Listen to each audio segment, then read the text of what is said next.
Number 1. In this question, you will be asked to talk about a familiar topic. After you hear the question, you will have 15 seconds to prepare a response and 45 seconds to record the response. What characteristics do you think make someone a good parent? Explain why these characteristics are important to you. Begin to prepare your response after the beep.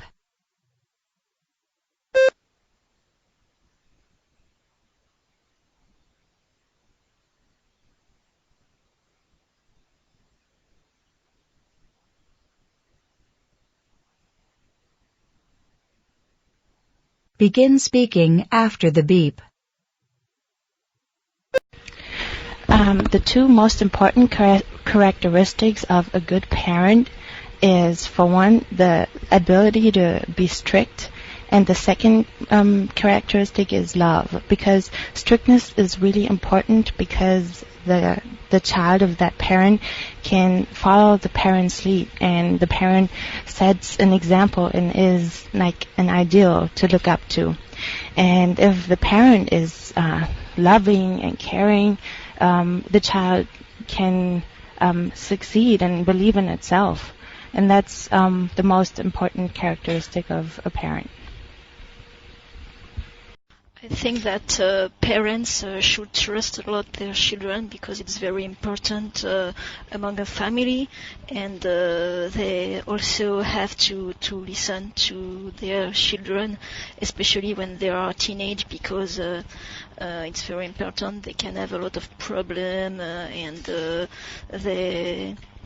they are growing. So, but last but not least, they must communicate a lot with their children, because it's that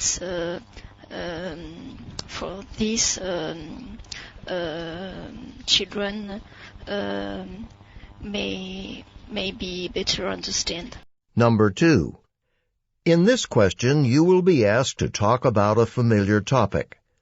After you hear the question, you will have 15 seconds to prepare a response and 45 seconds to record the response. Some students prefer to work on class assignments by themselves.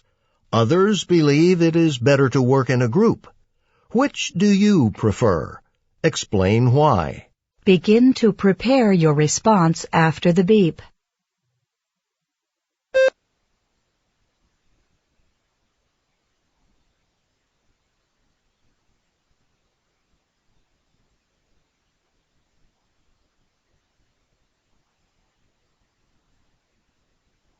Begin speaking after the beep. If I work on a class assignment, I prefer to work on myself better than to work in a group, simply because I like to do things the way I see them. For example, sometimes I've got very particular opinions on a topic, and I really want to express them. If I'm working in a group, I have to adjust to other people's opinions. And I can monitor my time on my own. I'm quite good at that and like to have a very structured approach to things and finish things at certain times. If I always have to rely on other people in a group, things might not be finished at the time I want them to be finished. So I prefer to work on my own. Both of these assignments have their good things. So first of all, in the group you have different ideas and everybody knows something else from a topic, and you can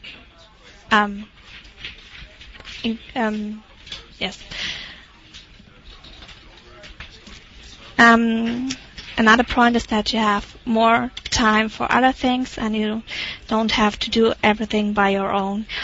But alone it's better. You are independent and you can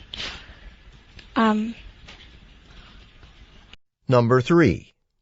In this question, you will read a short passage, listen to a talk, and answer a question about them. After you hear the question, you will have 30 seconds to prepare a response and 60 seconds to record the response. The university's Dining Services Department has announced a change. Read an announcement about this change. You will have 45 seconds to read the announcement. Begin reading now.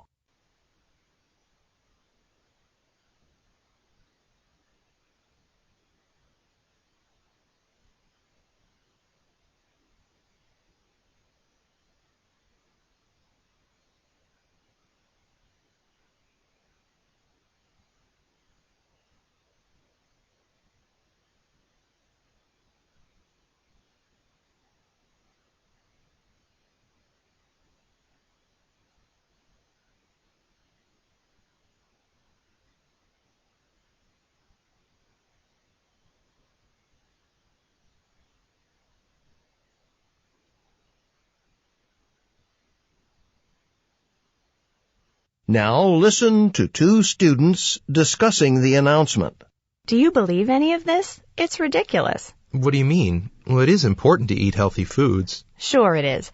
But they're saying yogurt's better for you than an omelet or than hot cereal? I mean, whether something's hot or cold, that shouldn't be the issue. Except maybe on a really cold morning. In that case, which is going to be better for you? A bowl of cold cereal or a nice warm omelet? It's obvious. There's no question. No, I'm not going to argue with you there. And this whole thing about saving money. What about it? Well, they're actually going to make things worse for us, not better. Because if they start cutting back and we can't get what we want right here on campus, well, we're going to be going off campus and pay off-campus prices. And you know what? That'll be expensive. Even if it's only 2 or 3 mornings a week, it can add up. The woman expresses her opinion of the change that has been announced. State her opinion and explain her reasons for holding that opinion. Begin to prepare your response after the beep.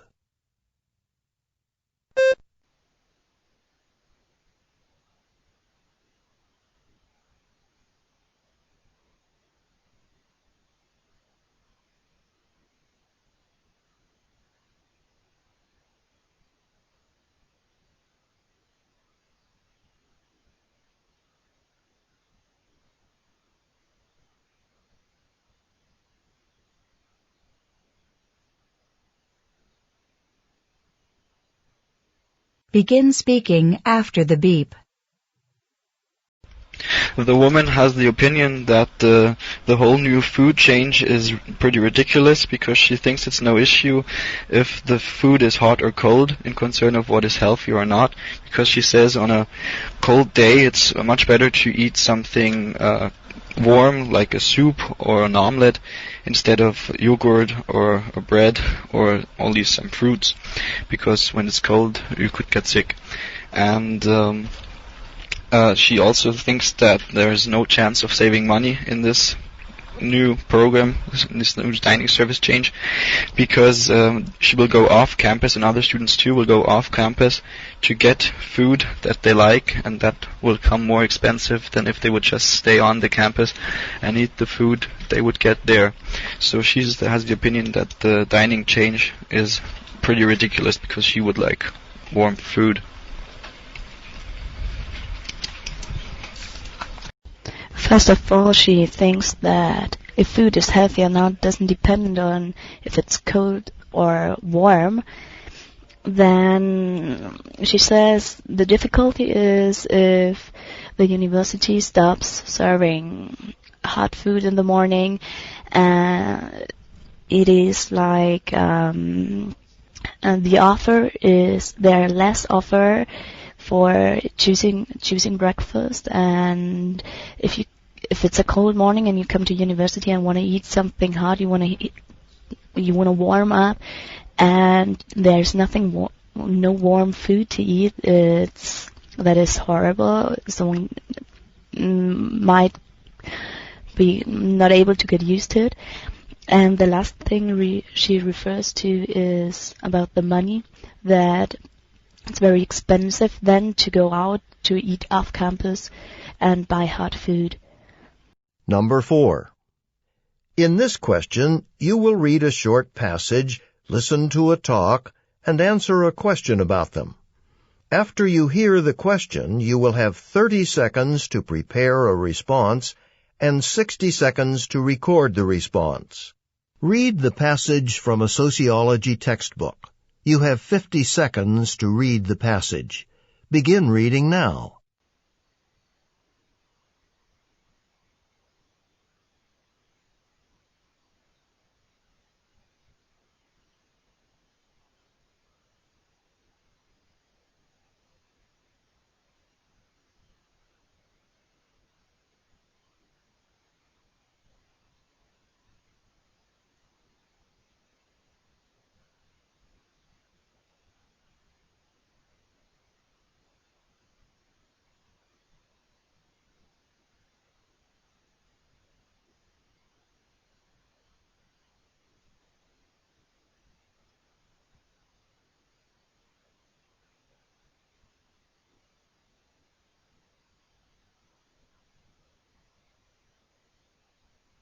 Now listen to part of a lecture about this topic in a sociology class.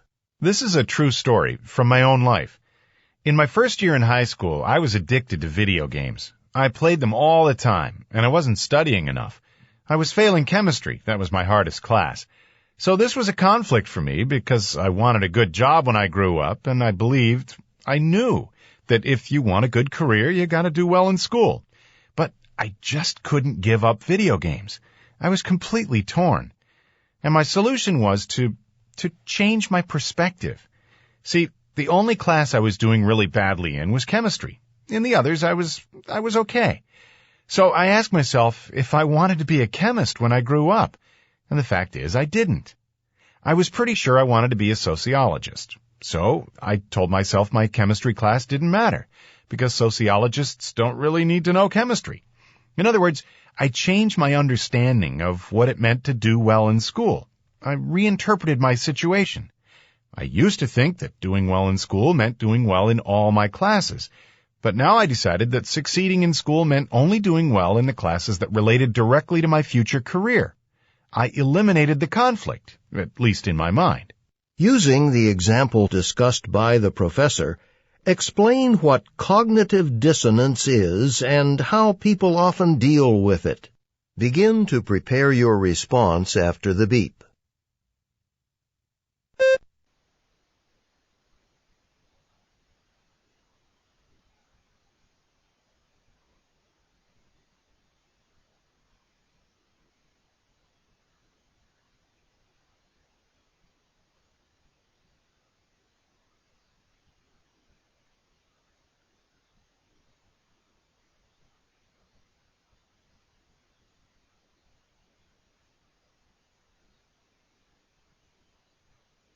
Begin speaking after the beep.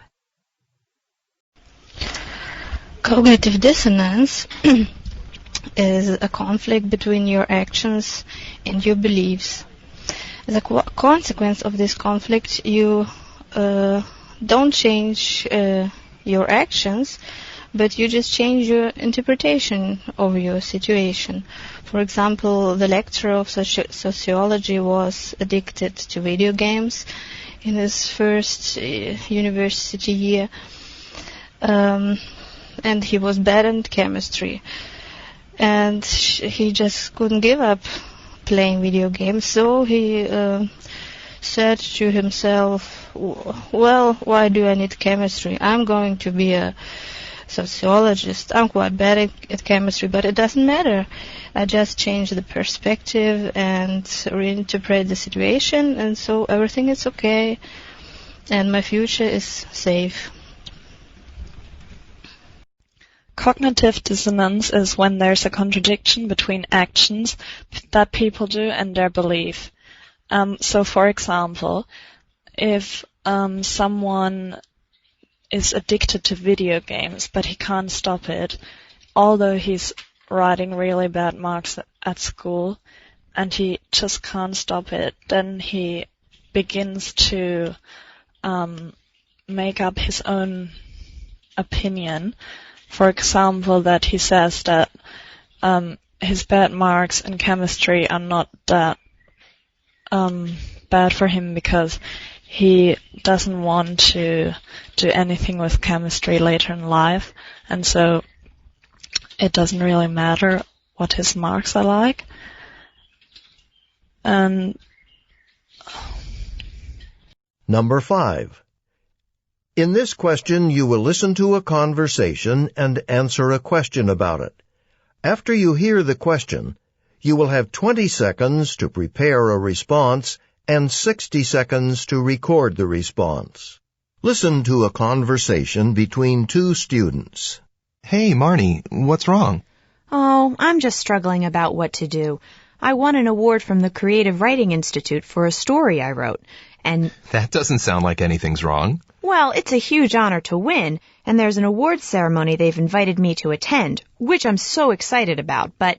And here's what's frustrating. I've got a biology exam that's scheduled for the same time. Uh-oh. Well, have you talked to your professor about this? Yeah, she said I could write a 5-page paper instead, and I have lots of ideas and know I could do a good job, but... But what? Well, writing a paper would take up so much time, a lot more time than studying for and taking the exam. I have lots of other schoolwork to deal with. Oh. Or you could have someone else receive the award for you. I mean, go in your place and accept it on your behalf. Maybe. I'd still get the award and the money that way. Ooh, you won money too? Yeah, pretty cool, huh? But anyways, my parents were really looking forward to coming and seeing me on stage shaking hands with the Institute's president and all. I'd hate to disappoint them. True. I'm sure they're really proud. Like I said, I'm still struggling about what to do. The speakers discuss two possible solutions to the woman's problem.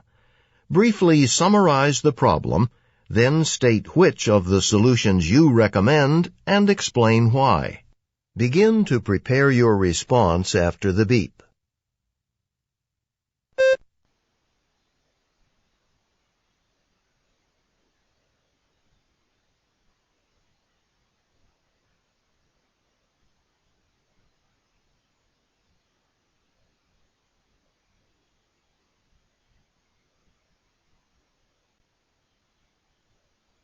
Begin speaking after the beep. Now, the woman has won an award and was invited to an award ceremony, which happens at the same time as an important exam, a biology exam. And she talked to her professor, who said she could write a paper as to make up for the missed exam. And her friend suggests that somebody could accept the award on her behalf so she can take the exam. Now, she's not yet made up her mind what she wanted to do. I would recommend her to go and accept the award in person and then write the paper. She says, oh, it's so much more work, but then it's really emotionally important for her to be on the stage and for her parents as well. And hard work never has hurt anybody. So I would go ahead and take the award, accept the award myself, and then write the paper. The woman doesn't know what to do. She wants to take the exam, but she also wants to take the reward. She wants to be there on stage, particularly when her parents will be there, especially because their parents will be there. And she really doesn't want to write a 5 pages essay, because that will take a lot of time, and she has to prepare for the other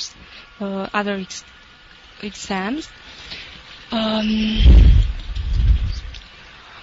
think I would write a 5 pages exam and essay, and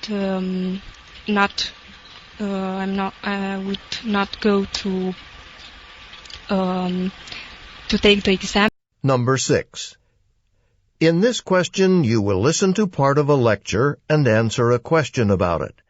After you hear the question, you will have 20 seconds to prepare a response and 60 seconds to record the response. Now listen to part of a lecture in a psychology class. The professor is discussing advertising strategies. In advertising, various strategies are used to persuade people to buy products.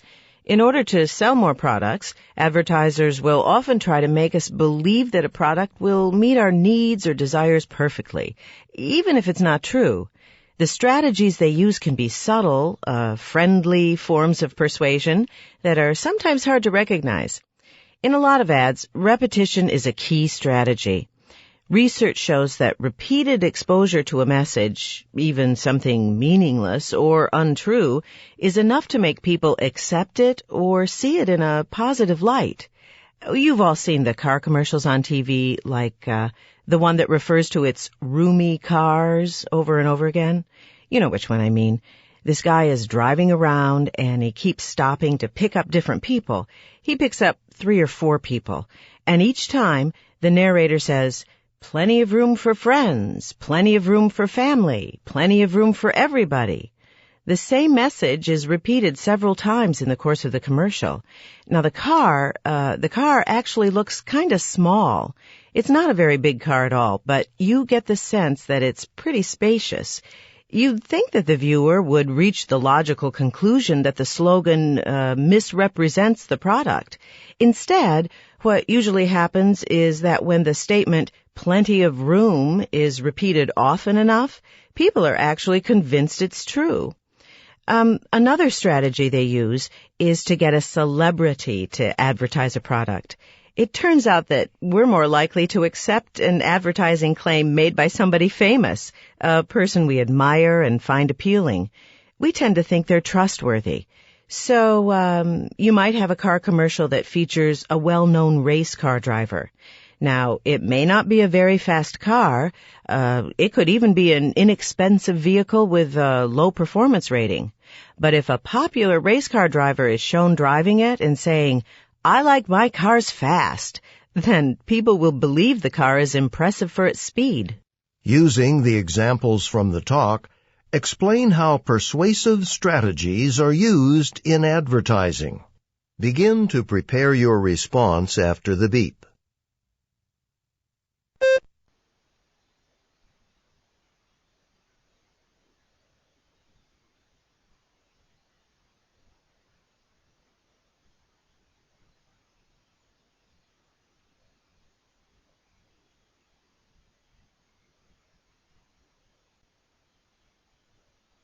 Begin speaking after the beep. The psychology professor presents 2 techniques employed in advertising strategy meant to send subtle messages to the watching customer, and she underlines these strategies and the techniques employed in them through examples from car advertising.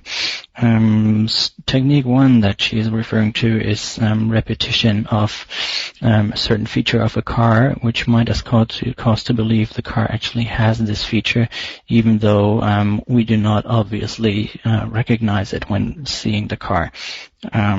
In her example, the size. The second technique is to use a celebrity, which we might feel appealing or trustworthy about, which can also transmit a feature of a car to us that we would not perceive ourselves. Persuaded strategies are used in advertising to improve the reputation. For example, if one method is repeated all the time, for example, lots of your friends have space in it, the listener is convenienced with it. Another strategy is that firm persons are related in their advertising, because we trust the famous persons and we know their faces, and so we believe what they are saying. That's all.